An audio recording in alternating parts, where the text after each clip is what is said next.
नमस्कार, good morning, जोहार। 75वीं स्वतंत्रता दिवस पर आप सभी को हार्दिक शुभकामनाएं। आप देख रहे हैं झारखंड न्यूज। चलिए जानते हैं आज की पहली और बड़ी खबर। झारखंड के 30 पुलिस कर्मियों को वीरता के लिए आज मिलेगा मेडल। स्वतंत्रता दिवस के मौके पर 15 अगस्त को विभिन्न श्रेणियों में 28 पुलिस कर्मियों को राष्ट्रपति पुलिस पदक और 2 पुलिस अफसरों को केंद्रीय गृह मंत्री मेडल से सम्मानित किया जाएगा। यह सम्मान रांची के मोरहाबादी में आयोजित समारोह में दिया जाएगा। पुलिस मुख्यालय के आईजी मानवाधिकार अखिलेश झा ने इस संबंध में संबंधित पुलिस कर्मियों को पत्र भेजा है। उक्त पदाधिकारियों के नामों की घोषणा 2021 में की गई थी। वहीं झारखंड जगुआर मुख्यालय में पहली बार 15 अगस्त के मौके पर वहां काम करने वाले 250 से अधिक चतुर्थ वर्गीय कर्मचारी सम्मानित होंगे। सबको उनके बेहतर काम के लिए प्रशस्ति पत्र प्रदान किया जाएगा। नक्सली हमले में शहीद हुए 6 जवान समेत 14 को पुलिस वीरता पदक। स्वतंत्रता दिवस पर नक्सली हमले में शहीद हुए झारखंड पुलिस के 6 जवान समेत 14 पुलिस अधिकारियों कर्मियों को पुलिस वीरता पदक मिला है। इसके साथ ही एक इंस्पेक्टर को विशिष्ट सेवा के लिए राष्ट्रपति पुलिस पदक और 11 पुलिस कर्मियों को सराहनीय सेवा के लिए पुलिस पदक मिला है। केंद्रीय गृह मंत्रालय ने पदक पाने वाले सभी पदाधिकारियों कर्मियों की सूची जारी कर दी है। स्वतंत्रता दिवस को लेकर झारखंड पुलिस अलर्ट, संदिग्धों पर रखी जा रही पैनी नजर। स्वतंत्रता दिवस समारोह को लेकर झारखंड पुलिस अलर्ट है। झारखंड पुलिस मुख्यालय के निर्देश पर राज्य भर में सुरक्षा के पुख्ता इंतजाम किए गए हैं। पुलिस मुख्यालय ने सभी जिलों को अलर्ट जारी किया है।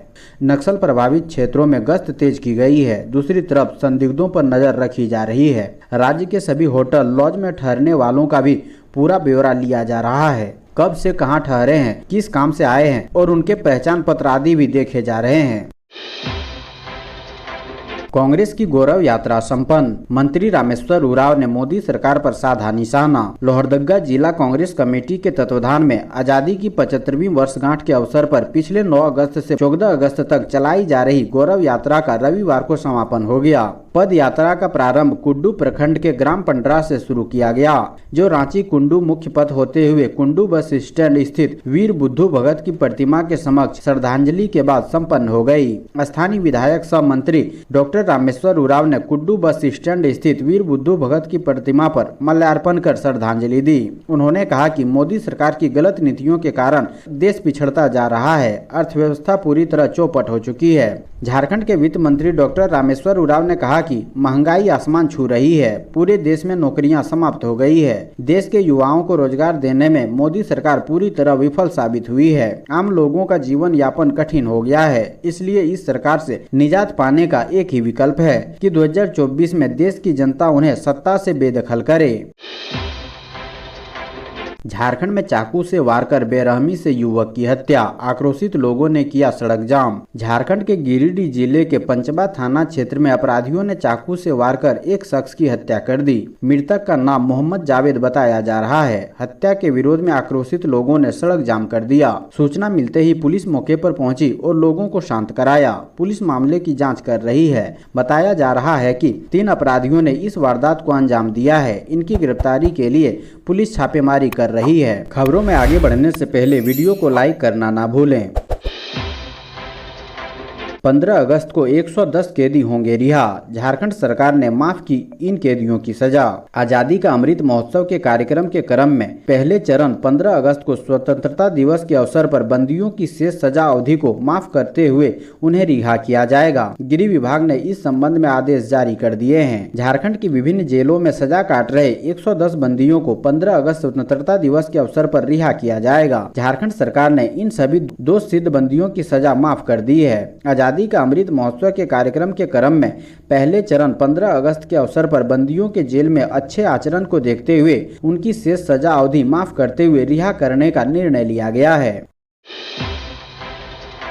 चतरा में स्वास्थ्य मंत्री ने बीजेपी पर बोला तीखा हमला, कहा देश में बढ़ गया कटुता का माहौल। कांग्रेस के गौरव यात्रा में शिरकत करने पहुंचे झारखंड के स्वास्थ्य मंत्री बन्ना गुप्ता ने बीजेपी पर तीखा हमला बोला। उन्होंने कहा कि भारत ऋषि मुनियों व संतों के अलावे बलिदानियों की धरती है, लेकिन बीजेपी और आरएसएस ने भारत की आत्मा को गिरवी रख दिया है। उन्होंने बीजेपी पर देश में कटुता का माहौल बनाने का आरोप लगाया। इस मौके पर झारखंड कांग्रेस प्रभारी ने कहा कि गौरव यात्रा को लेकर पूरे झारखंड में जबरदस्त उत्साह है। 9 अगस्त से लेकर अब तक जिस भी जिले में गौरव यात्रा का आयोजन हुआ है, सभी जगह क्षेत्र की जनता ने कांग्रेस के गौरव यात्रा का भव्य स्वागत किया। उन्होंने कहा कि आजादी के 75 वर्ष पूरे होने के उपलक्ष्य में पूरे देश में जश्न का माहौल है। गौरव यात्रा निकाली जा रही है। उन्होंने कहा कि देश के लिए बलिदान होने वाले भारत माता के सपूतों के प्रति हर नागरिक का कर्तव्य बनता है कि उन्हें नमन करें।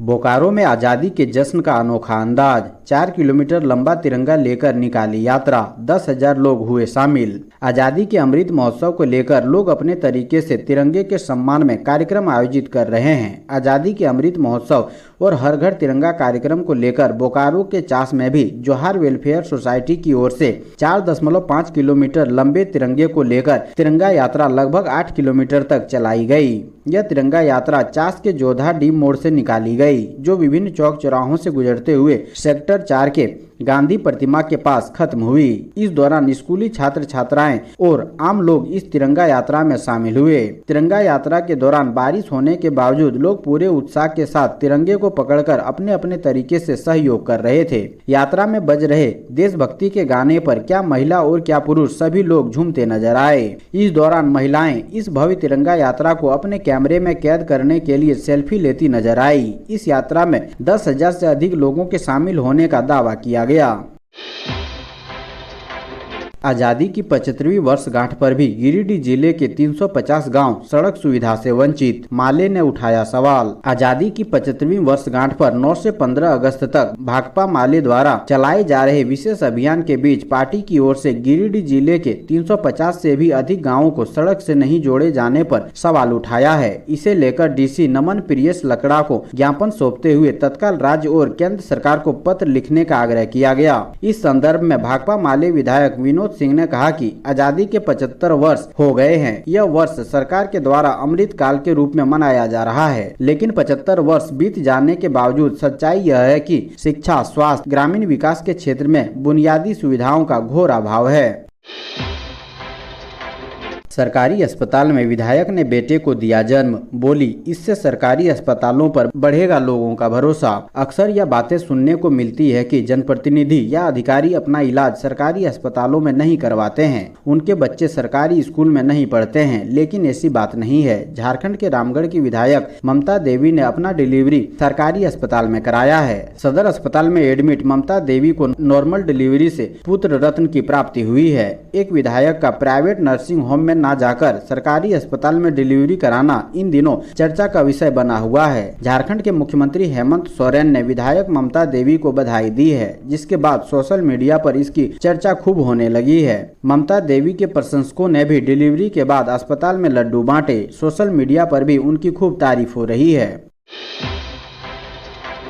बाबूलाल मरांडी ने कहा, तिरंगा के जरिए बीजेपी नहीं कर रही कोई राजनीति। धनबाद से बघमारा के बीच भाजपा ने करीब 45 किलोमीटर तक मोटरसाइकिल तिरंगा यात्रा निकाली। इस तिरंगा यात्रा में जिले भर से हजारों लोग शामिल हुए। यात्रा के समापन स्थल धनबाद का इंडोर स्टेडियम में सभा हुई। इसमें बतौर मुख्य अतिथि पूर्व मुख्यमंत्री भाजपा विधायक दल के नेता बाबूलाल मरांडी व विशिष्ट अतिथि के रूप में धनबाद सांसद पीएन सिंह शामिल हुए। मंच पर विधायक ढुल्लू महतो और उनकी पत्नी सावित्री देवी समेत भाजपा के कई छोटे बड़े नेता मौजूद रहे। इस मौके पर पूर्व मुख्यमंत्री बाबूलाल मरांडी ने कहा कि भाजपा द्वारा निकाली गई 45 किलोमीटर की मोटरसाइकिल तिरंगा यात्रा ऐतिहासिक है। देश की आजादी के 75वें अमृत महोत्सव के तहत प्रधानमंत्री ने हर घर तिरंगा का आह्वान किया है, ताकि लोगों के दिलों में देशभक्ति का संचार हो। यह अभियान सिर्फ सरकारी संस्थानों तक ही सक्रिय नहीं होना चाहिए, बल्कि जन जन का यह पर्व बने। हमें यह सुनिश्चित करना है। उन्होंने कहा कि तिरंगा के जरिए भाजपा कोई राजनीति नहीं कर रही है, बल्कि कांग्रेस नेताओं पर भारत विभाजन का आरोप है। 14 अगस्त को उन लोगों के हस्ताक्षर से ही भारत का विभाजन हुआ था। सभा स्थल पर झारखंडी नृत्य व संगीत का आयोजन किया गया है। इस दौरान एक से बढ़कर एक नृत्य प्रस्तुत किए गए।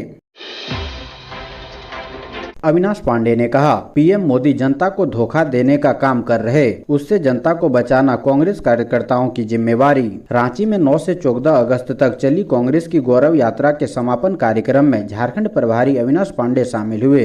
रविवार को रांची महानगर कांग्रेस कमेटी द्वारा समापन कार्यक्रम आयोजित किया गया। महानगर कांग्रेस अध्यक्ष संजय पांडे के नेतृत्व में आयोजित कार्यक्रम में प्रदेश अध्यक्ष राजेश ठाकुर, सूबे के मंत्री बन्ना गुप्ता, बादल पत्रलेख, कार्यकारी अध्यक्ष बंधु तिर्की, विधायक शिल्पी नेहा तिर्की उपस्थित थे। कार्यकर्ताओं को संबोधित करते हुए प्रभारी अविनाश पांडे ने प्रधानमंत्री नरेंद्र मोदी पर निशाना साधा। उन्होंने कहा, जिस तरह से आज प्रधानमंत्री जैसे गरिमामय पद को सुशोभित करते हुए नरेंद्र मोदी जनता को धोखा देने का काम कर रहे हैं, उससे जनता को बचाना आज कांग्रेस कार्यकर्ताओं की जिम्मेवारी है। धनबाद के 237 सरकारी विद्यालयों को मिलेगा अस्थायी प्रधानाध्यापक, शिक्षकों में जगी प्रोन्नति की आस। अगर सब कुछ ठीक ठाक रहा तो जल्द ही धनबाद जिले के सरकारी विद्यालयों को न केवल अस्थायी प्रधानाध्यापक मिल जाएंगे, बल्कि शिक्षकों की कमी भी दूर हो जाएगी। शिक्षकों को इस बात का भरोसा नए जिला शिक्षा अधीक्षक ने दिलाया है। जिले के विभिन्न सरकारी स्कूलों में प्रधानाध्यापक के सभी 237 पद खाली हैं। फिलहाल प्रधानाध्यापक का पद प्रभार पर चल रहा है। वहीं स्नातक प्रशिक्षित के 421 पद प्रोन्नति होने का बाट जो रहा है। नए जिला शिक्षा अधीक्षक भूतनाथ रजवार से मिलने के बाद अखिल झारखंड प्राथमिक शिक्षक संघ जिला इकाई धनबाद के जिला अध्यक्ष संजय कुमार ने बताया कि संघ का एक प्रतिनिधि मंडल नव पदस्थापित जिला शिक्षा अधीक्षक धनबाद भूतनाथ रजवार से मिलकर उनका स्वागत किया था। उन्होंने बताया कि प्रतिनिधि मंडल के द्वारा शिक्षा एवं शिक्षक हित के विषयों के बारे में अवगत कराया गया था। झारखंड के छात्रों को बड़ी सौगात, खुलेंगे 2 नए इंजीनियरिंग कॉलेज। उच्च एवं तकनीकी शिक्षा विभाग की ओर से इसके संचालन के लिए प्राइवेट शिक्षण संस्थानों से प्रस्ताव मांगा गया था। इसके बाद करीब 5 संस्थानों ने प्रस्ताव दिया था। इनमें ओडिशा के सीबी रमन इंजीनियरिंग कॉलेज को कोडरमा और बेंगलुरु के जैन यूनिवर्सिटी को गोला में कॉलेज चलाने के लिए चयनित किया गया है, क्योंकि कॉलेज चलाने के लिए सरकार द्वारा तय किए गए मानदंड पर ये दोनों यूनिवर्सिटी ही सफल रहे। अब विभाग ने दोनों कॉलेज को इंजीनियरिंग कॉलेज बिल्डिंग में चलाने की अनुमति देने के लिए प्रस्ताव तैयार कर लिया है। विभाग में सचिव और निदेशक की नियुक्ति होने के बाद आगे की प्रक्रिया शुरू की जाएगी। इन दोनों कॉलेजों के शुरू होने से राज्य से इंजीनियरिंग करने के इच्छुक छात्रों को उच्च गुणवत्ता की शिक्षा मिलेगी। रांची के मोरहाबादी मैदान में तैयारी पूरी, स्वतंत्रता दिवस समारोह में होगी खास प्रस्तुति। आजादी के 75 साल पूरे होने पर पूरा भारत आजादी का अमृत महोत्सव मना रहा है। इसके तहत देश के अलग अलग इलाकों में हर घर तिरंगा अभियान की झलक भी देखने को मिल रही है। वहीं स्वतंत्रता दिवस समारोह को लेकर भी देश भर में तैयारी पूरी कर ली गई है। झारखंड की राजधानी रांची के मोरहाबादी मैदान में भी स्वतंत्रता दिवस को लेकर विशेष रूप से तैयारी की गई। यहाँ मुख्यमंत्री हेमंत सोरेन ध्वजारोहण करेंगे। वहीं झारखंड के राज्यपाल रमेश बैस दुमका पुलिस लाइन में तिरंगा झंडा फहराएंगे। तिरंगा यात्रा में शामिल हुए राज्यपाल रमेश बैस कहा, देश से ही हमारी पहचान। झारखंड के राज्यपाल रमेश बैस हर घर तिरंगा अभियान के अंतर्गत रविवार को राजभवन के मुख्य द्वार पर रांची विश्वविद्यालय की ओर से आयोजित तिरंगा यात्रा में शामिल हुए। इस दौरान हर घर तिरंगा अभियान को सफल बनाने के लिए प्रेरित किया। इस अवसर पर उन्होंने कहा कि हमारा देश हमारे लिए सबसे बढ़कर है, हमारे देश से ही हमारी पहचान है। रमेश बैस ने रांची यूनिवर्सिटी द्वारा आयोजित हर घर तिरंगा अभियान के अंतर्गत आयोजित इस तिरंगा यात्रा की सराहना करते हुए कहा कि इससे रांची और आसपास के अधिक से अधिक लोग जुड़कर सहभागी बनेंगे और यह तिरंगा यात्रा लोगों में देशभक्ति का पूर्ण संचार करेगा।